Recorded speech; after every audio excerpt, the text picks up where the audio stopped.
और भई गिलान मोरे सुत नाही।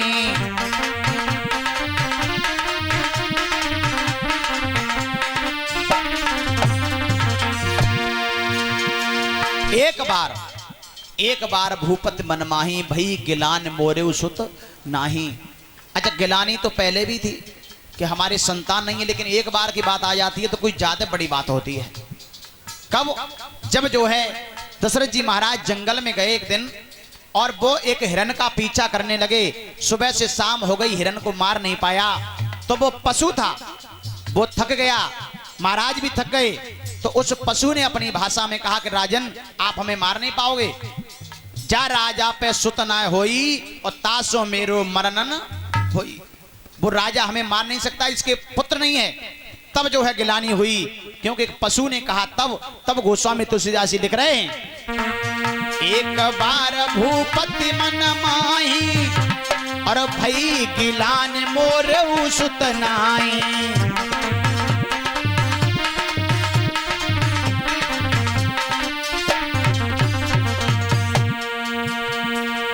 गुरु गृह गए तुरंत महिपाला और चरण लाग कर बिनय पिसाला।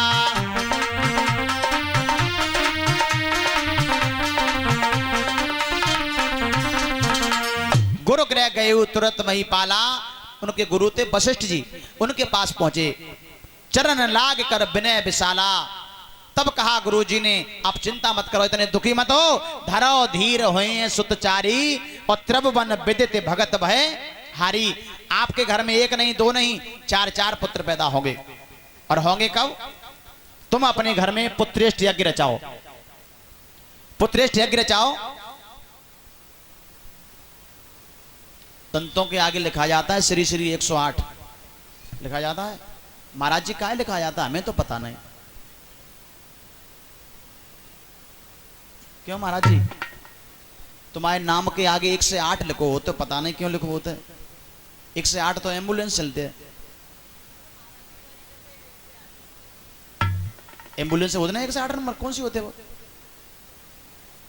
108 वो होते हैं।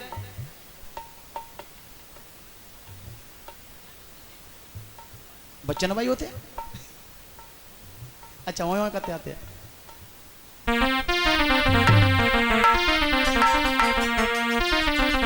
तो जगह बच्चन भाई गाड़ी समझ रहे तुम।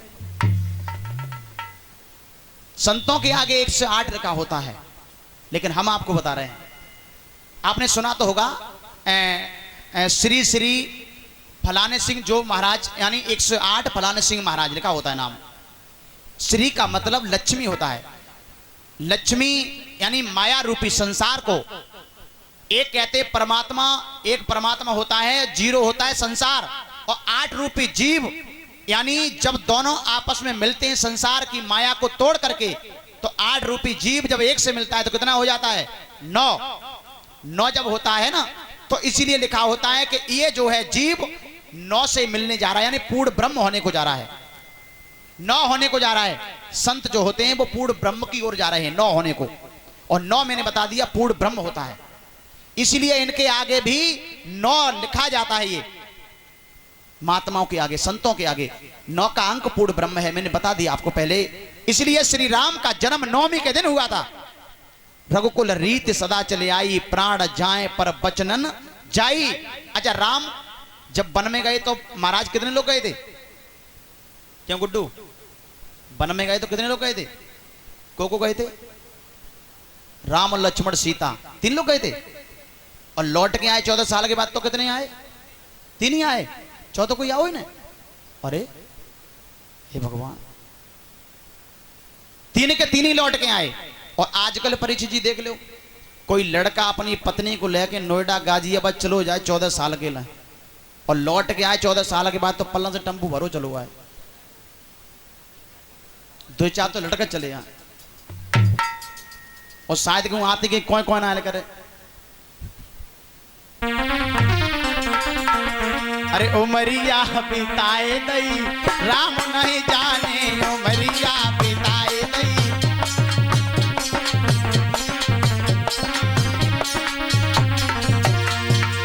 राम नहीं जाने तूने श्याम नहीं जाने, उमरिया बिताए दई राम नहीं जाने।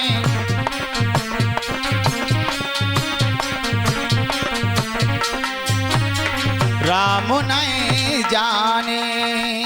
आज मेरे भगवत प्रेमियों, भगवान श्री राम का जन्म हुआ और राम का ही नहीं, बहुत 4 पुत्र पैदा हुए हैं। दशरथ जी महाराज के घर में खुशियों का पारोवार नहीं, और कौशल्या के द्वारा जो पुत्र पैदा हुए उनका नाम राम रखा गया, और केकई के द्वारा जो पुत्र पैदा हुए उनका नाम भरत रखा गया, और सुमित्रा ने 2 पुत्रों को जन्म दिया है, जिनका नाम, एक का नाम लक्ष्मण है, दूसरे का नाम शत्रुघ्न है। और भगवत प्रेमियों, 4 पुत्र बड़े होते गए और भाई दशरथ जी महाराज के घर में खुशियों का पारोवार नहीं रहा। एक दिन विश्वामित्र जी का आगमन हुआ है। विश्वामित्र जी बुला करके ले गए राम और लक्ष्मण को। क्यों ले गए बुला के? इसलिए बुला करके ले गए कि धरातल पर दुष्टों की संख्या इतनी बढ़ चुकी थी, अत्याचार इतना हो रहा है।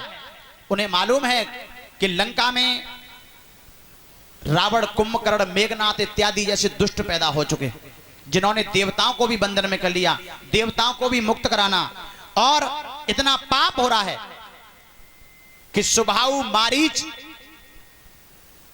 ताड़का जैसे राक्षस पैदा हो चुके हैं।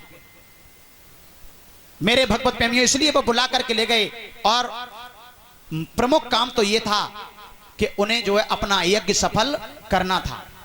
और यज्ञ सफल कब होगा? यज्ञ वैसे सफल नहीं होता है जब तक परमात्मा की कृपा हमारे ऊपर नहीं होगी। बेटा बैठ जाओ, छोटू।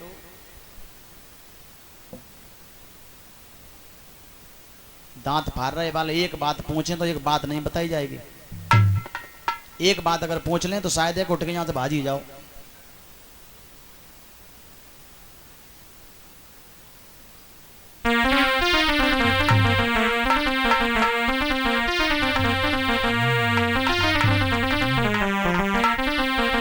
मेरे भगवत प्रेमियों,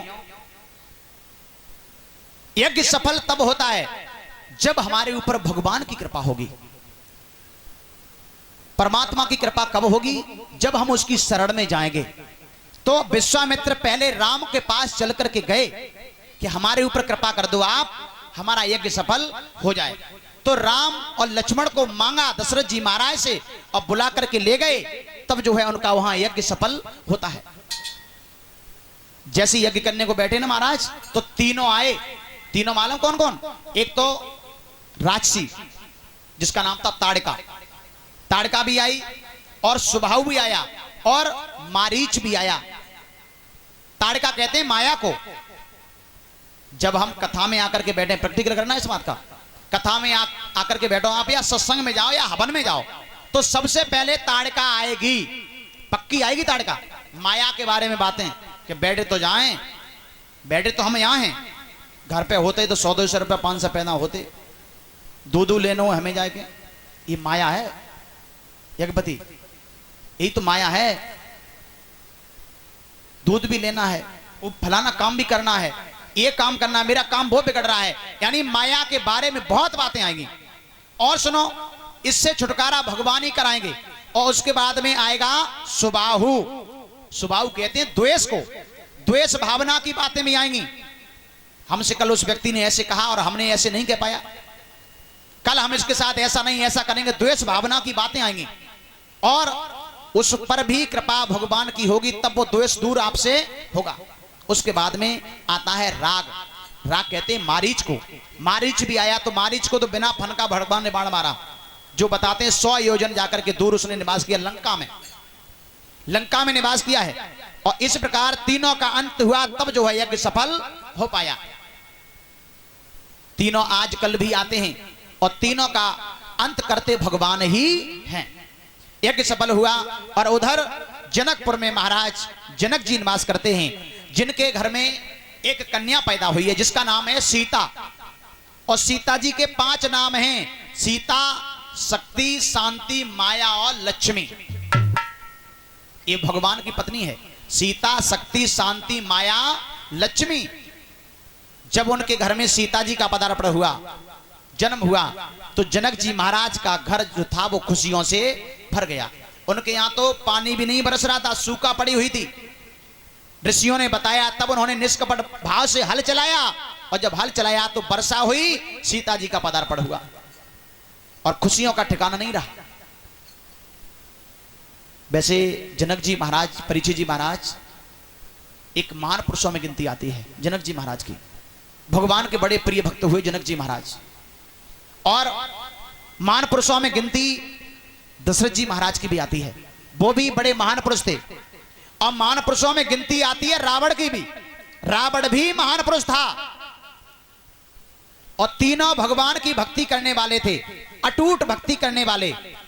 और तीनों ने भगवान की भक्ति की, और तीनों के जीवन में वो सीता गई भी, भक्ति गई, लेकिन तीनों का भाव अलग अलग था। कैसा भाव कि जब जनक जी महाराज की यहां सीता आई तो उन्होंने क्या माना, सीता जी को अपना बेटी बना लिया। ये मेरी बेटी है। और बेटी का भाव आप जानते होंगे, बेटी का भाव कैसा होता है। बेटी कभी अपने पिता को दुखी देखना चाहती है क्या? बेटी कभी अपने पिता को दुखी देखना नहीं चाहती है। जब जनक जी महाराज दुखी हुए, और कब दुखी हुए जनक जी महाराज? जब उनके यहां किसी ने धनुष का खंडन नहीं कर पाया, तभी दुखी हुए। और जब ये दुख आया तो सीता जी की ऐसी कृपा हुई कि राम बिना बुलाए चल के आए थे। राम को बुलाया नहीं था, बिना बुलाए चल के आए, और धनुष का खंडन हुआ, और आंख से आंसू पुछ गए। तो बेटी का भाव ऐसा होता है, बेटी कभी अपने घर में किसी को दुखी देखना नहीं चाहती है। और बई सीता कहां गई? दशरथ जी के घर में। तो दशरथ जी का क्या हुआ? दशरथ जी ने क्या माना उस सीता को? अपनी पुत्र वधू, ये हमें भोजन बना के खिलाएगी, घर की साफ सफाई करेगी। तो बई सीता राम को लेकर के 14 सालों के लिए घर से निकल गई। इधर तो बिना बुलाए राम गए थे जनक जी के यहां, और यहां से घर से लेकर सीता जंगल में चली गई। क्या हुआ? उस अवध में 14 सालों के लिए कोहराम मच गया। और कोहराम ही नहीं, यहां तक कि दशरथ के प्राण भी चले गए। दशरथ जी के प्राण चले गए। और बई सीता कहां पहुंची महाराज? रावण के घर में। और रावण के घर में जब सीता पहुंची तो रावण का क्या हुआ? बिल्कुल विनाश हो गया। इसका मतलब आप लोग ये सोच रहे होंगे कि भगवान की पत्नी को बुलाना नहीं चाहिए, क्योंकि बुलाओगे तो सर्वनाश हो जाए। लेकिन नहीं, बात ये नहीं है। बात ये है कि भगवान की पत्नी को बुलाओ, लेकिन सुंदर भाव के साथ बुलाओ। अब भगवान की पत्नी को रावण ने क्या बनाया? अपनी पत्नी बनाना चाहा। और भगवान की पत्नी को जो लोग अपनी पत्नी बनाते हैं ना, तो उनका सर्वनाशी तो होता है। पत्नी समझते किसे कहते हैं? भोग्या के रूप में देखना। जैसे तुम्हारे पास पैसा आ गया, पैसा भी तो लक्ष्मी है, ये भगवान की पत्नी है। तुम्हारे पास पैसा आ गया और तुम उस पैसा को गलत तरीके से खर्च करने लगे। हमने देखा है कुछ लोग पैसा आ जाए तो सीधे ठेका पे पहुंचते हैं पीने के लिए, ठेका पे। और जब ठेका पे जाओगे तो वो पैसा क्या करेगा तुम्हारा? वो ना सही तो करेगा, ना सही तो करेगा, और क्या करेगा बताओ? गलत कार्यों में खर्च करोगे पैसा तो तुम्हारा नाश कर देगा, और वही पैसा तुम अच्छे कार्यों में खर्च करोगे तो तुम्हारा नाम कर देगा। गरीब बेटियों की शादियों में खर्च करो, साधु संतों को, ब्राह्मणों को, गरीब लोगों को उस पैसे से मदद करो, भोजन खिलाओ, भंडारे करो, बूढ़े माँ बाप की सेवा करो, समाज की सेवा करो उस पैसे से, तो वही पैसा तुम्हारा नाम रोशन कर देगा दुनिया में, और तुम्हें ना जाने कहां से कहां पहुंचा दे। और वो पैसा तुमने गलत कार्यों में खर्च करना प्रारंभ कर दिया, गरीबों को सताने लगे, ब्राह्मणों को सताने लगे, साधु संतों पर अत्याचार करने लगे, तो वही पैसा बिल्कुल तुम्हें मिटा देगा। यह है भक्ति में शक्ति। तुम्हारे भाव के ऊपर ये अटेंड करता है कि आप कैसा भाव बनाओगे। जनक जी महाराज की तरह, या दशरथ जी महाराज की तरह, या फिर रावण की तरह भाव बनाओगे। रावण की तरह बनाओगे तो हमने बता दिया क्या होगा गुड्डू। रावण की तरह भाव बनाओगे तो मामला बिगड़ ही जाए। पूरी परिक्रमा लगाते रहो फिर तो। की जय बोलो,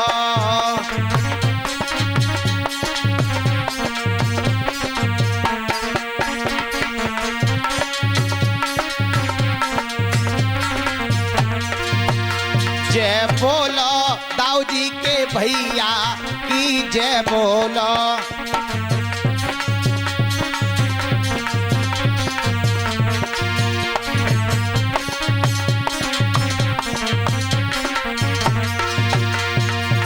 लूट लूट के माखन खाई, माखन खाई, अरे सखियों के संग में रास रचाई, सखियों के संग में रास रचाई। जय बोलो रास रचैया की जय बोलो। जय बोलो रास रचैया की जय बोलो। जय बोलो रास बिहारी की जय बोलो।